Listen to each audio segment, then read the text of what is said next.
दोस्तों स्वागत है आपका एक बार और मेरी स्टोरी कॉन्ट्रैक्ट मैरिज के न्यू पार्ट में। दोस्तों मैं आप सबके लिए इतनी मेहनत से इंटरेस्टिंग पार्ट लेकर आती हूँ, फिर भी आप मेरे वीडियो को लाइक नहीं करते हैं, तो प्लीज आपसे रिक्वेस्ट है कि मेरे वीडियो को लाइक कर दें और नए हैं तो हमारे चैनल को भी सब्सक्राइब कर लें। मैं और भी आप सबके लिए बहुत सारी स्टोरी लेकर आने वाली हूँ, तो चलिए शुरू करते हैं आज का पार्ट। गुड मॉर्निंग एवरीवन, राज ने डाइनिंग एरिया में आते हुए कहा। संडे होने की वजह से आज पूरी फैमिली एक साथ वहां मौजूद थी। राज के आते ही ब्रेकफास्ट छोड़कर सबकी नजरें उसकी तरफ घूम गई।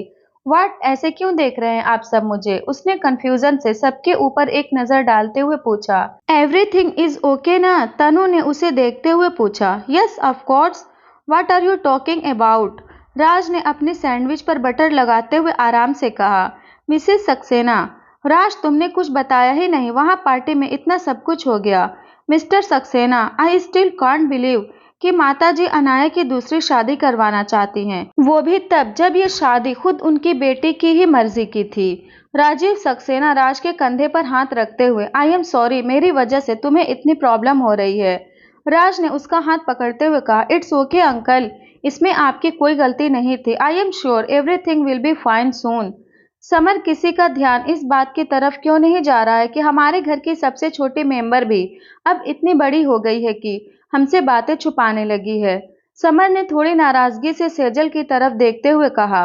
समर की बात सुनकर खाते हुए सेजल के गले में खाना अटक गया और वो खांसने लगी। उसे थोड़ी एम्बेरसमेंट भी हो रही थी कि न जाने सब लोग उसके और रोहित के बारे में जानने के बाद कैसे रिएक्ट करेंगे। तनु ने तुरंत उसकी तरफ जूस का ग्लास बढ़ा दिया और समर को डांटते हुए बोली, देन फील प्राउड ना, why are you talking so strange? Samar नाराजगी से, I am just behaving like a normal brother, okay? Rajiv Saxena ने हंसते हुए प्यार से सेजल के सिर पर हाथ फेरा और बोले, किसी को परेशान होने की कोई जरूरत नहीं है। मुझे रोहित के बारे में पहले से सब पता था, इतनी फिक्र तो मुझे भी थी अपनी बच्ची की। सेजल ने हैरानी से उनकी तरफ देखा तो उन्होंने आगे कहा, हम हैरान होने की जरूरत नहीं है। जब तुम शिमला में पढ़ाई कर रही थी तो मैं अक्सर वहां तुम्हें देखने आया करता था।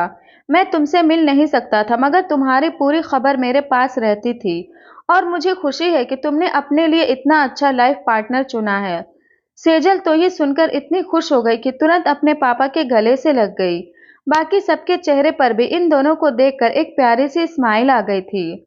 तनु, वैसे सेजल अब इस घर की सबसे छोटी मेंबर ज्यादा दिन नहीं रहने वाली है। My baby will take this place very सून।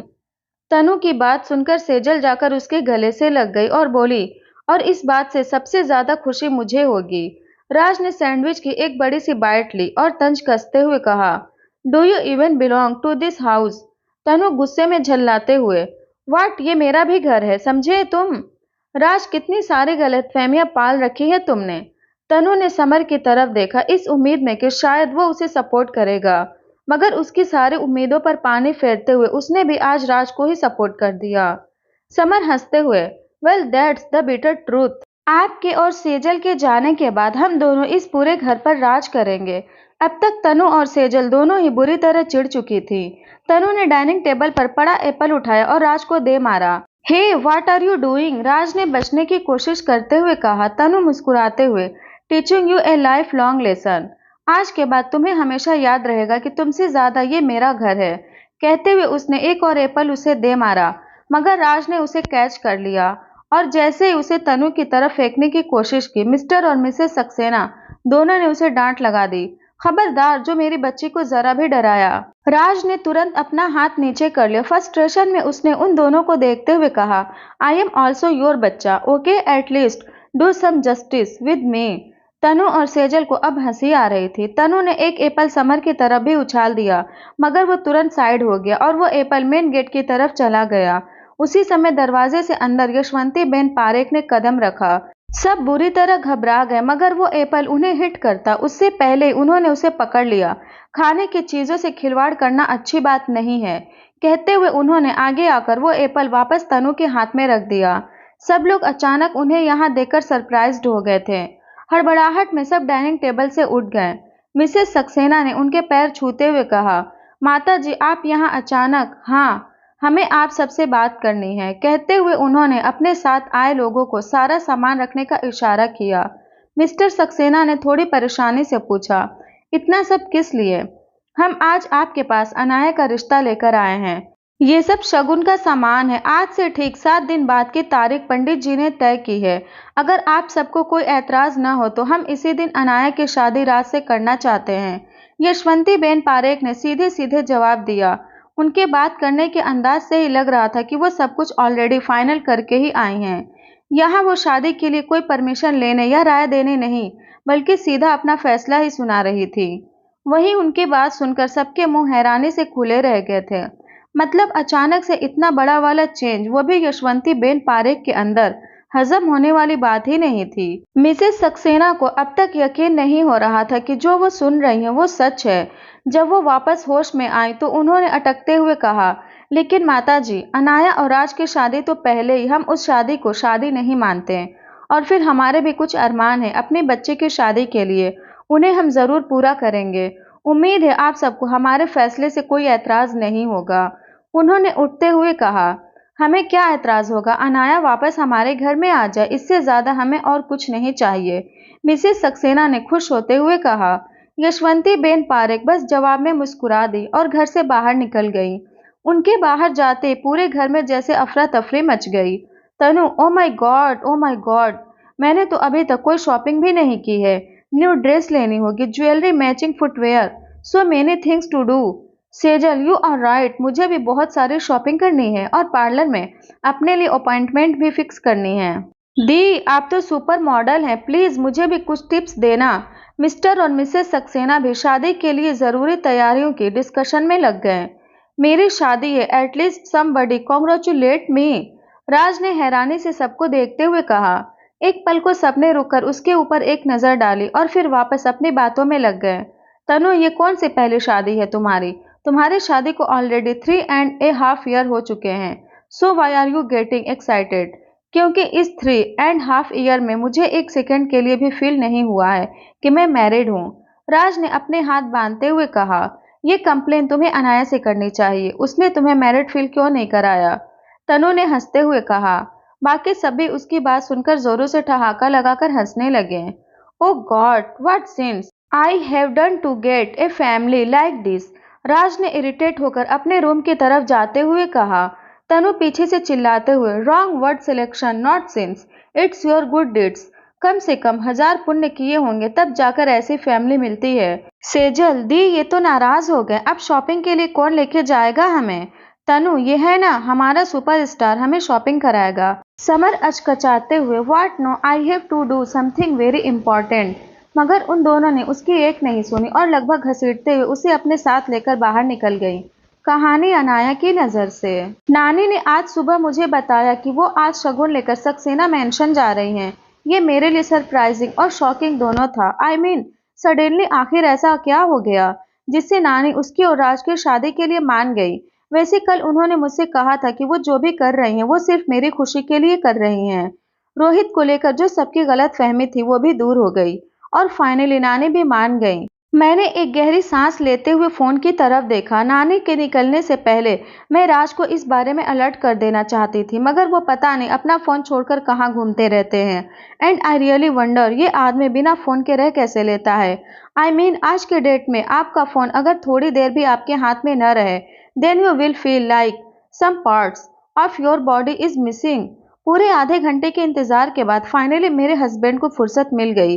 जैसे ही मेरा फोन बजा मैंने झपट कर कॉल रिसीव कर लिया। कहाँ थे आप? मैंने बेचैनी से पूछा। राज, इतनी याद आ रही थी मेरी? कुछ पूछा है मैंने आपसे? फोन अपने पास क्यों नहीं रखते हैं आप? मैंने चिढ़ते हुए कहा। राज, मैं ब्रेकफास्ट कर रहा था, डाइनिंग टेबल पर फोन क्यों लेकर जाऊंगा मैं? I am not that much phone addicted. Okay fine, so we are getting married after 7 days। Raj, हम, और आपने मुझे अब तक बताया नहीं, आप मुझे हनीमून के लिए कहाँ लेकर जाने वाले हैं? मैंने थोड़े डिसअपॉइंटमेंट के साथ कहा। राज हंसते हुए, are you really that much eager for our honeymoon? I mean, Anaya, शादी तो हो जाने दो पहले। मैंने एक बार हैरानी से फोन को घूरा और फिर गुस्से में एक पिलो उठाकर दीवार पर दे मारा। ऑब्वियसली राज वहां नहीं थे, मगर मुझे अपनी फ्रस्ट्रेशन तो निकालनी थी ना। कैसे भी करके, मतलब कुछ ज्यादा स्ट्रांग इमेजिनेशंस नहीं है इस आदमी की। एक्सक्यूज मी, उस रात बेहोश होने से पहले आप मुझे हमारे हनीमून प्ले के बारे में ही बताने वाले थे, राइट? मैंने उनको याद दिलाते हुए कहा। Raj, oh wow, well that's a surprise, I can't tell you. Please बताइए ना, मैंने एक बार और रिक्वेस्ट की। राज एक ठंडी सांस भरते हुए, तुमने मेरी एक भी रिक्वेस्ट पूरी नहीं की थी, पर मैंने आपको किस किया तो था। गुस्से में मेरे मुंह से निकल गया। जब तक मुझे एहसास हुआ मैं क्या बोल गई हूँ, तब तक बहुत देर हो गई थी। Raj, finally you expected it, but I was not in my senses, so it won't be count. उनकी बात सुनकर मेरा मन तो हो रहा था अभी के अभी उनके घर जाकर वापस जाकर उनका सिर फोड़ दूं। आई मीन, उस दिन इतनी एम्बेरसमेंट झेलकर मैंने उनकी विश पूरी की, फिर भी ये मुझे कुछ भी बताने को तैयार नहीं थे। ये चीटिंग है, मुझे आपसे बात ही नहीं करनी, अब कहते हुए मैंने गुस्से में फोन रख दिया। इसके बाद सच में मैंने उनसे कोई बात नहीं की, इसलिए नहीं की कि मैं उनसे नाराज थी, बल्कि इसलिए क्योंकि नानी ने वाकई हमें शादी की तैयारियों के लिए बहुत कम टाइम दिया था। शादी में सिर्फ करीबी फ्रेंड्स और रिलेटिव्स को ही इनवाइट किया गया था, और मुझे भी ये देखकर काफी राहत मिली थी। जिस दिन हमारी शादी की डेट फिक्स हुई उसके नेक्स्ट डे से ही सारे मीडिया वाले नहा धोकर मेरी एक झलक पाने के लिए मेरे पीछे पड़ गए थे। लाइफ में पहली बार मुझे ऐसा लग रहा था जैसे मैं कोई सेलिब्रिटी हूँ। इस सिचुएशन को देखते हुए नानी ने मेरे लिए ड्रेसेस और ज्वेलरी सेलेक्ट करने के लिए सारे डिजाइनर्स को घर पर ही बुला लिया था। धीरे धीरे सारे रिलेटिव्स का भी आना शुरू हो चुका था। इन 7 दिनों में कई 36 तरह की रस्में से होकर मुझे गुजरना पड़ा।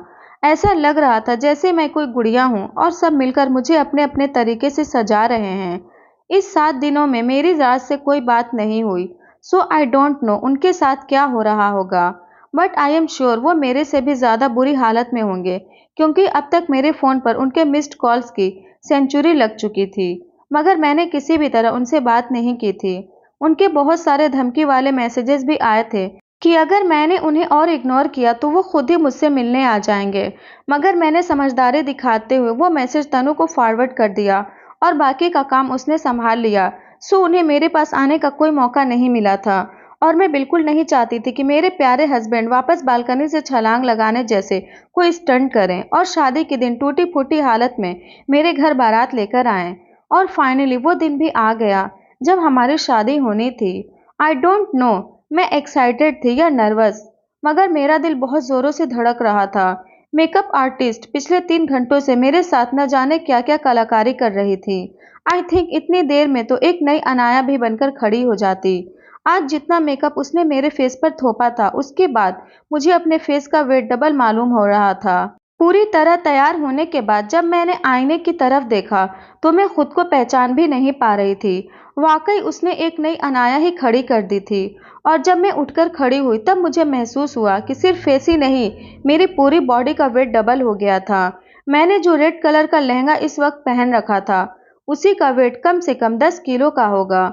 उसके बाद ऊपर से इतनी सारी भारी ज्वेलरी मैंने पहन रखी थी कि मेरा वजन कम से कम 15-20 किलो तो जरूर बढ़ गया होगा। आज मेरी समझ में आ रहा था कि शादी में दुल्हन इतने धीरे धीरे चलती हुई स्टेज पर क्यों आती है।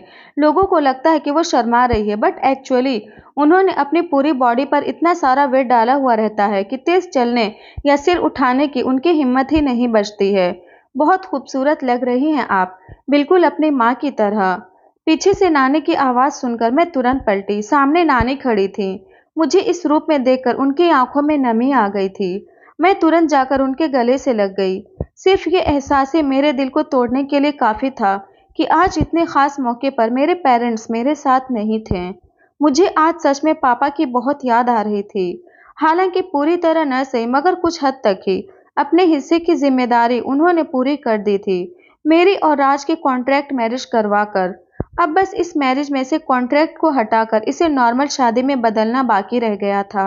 इस स्टोरी में आगे क्या होने वाला है ये जानने के लिए फटाफट से मेरे चैनल को सब्सक्राइब कर लें, और स्टोरी अच्छी लगी तो वीडियो को भी लाइक करें।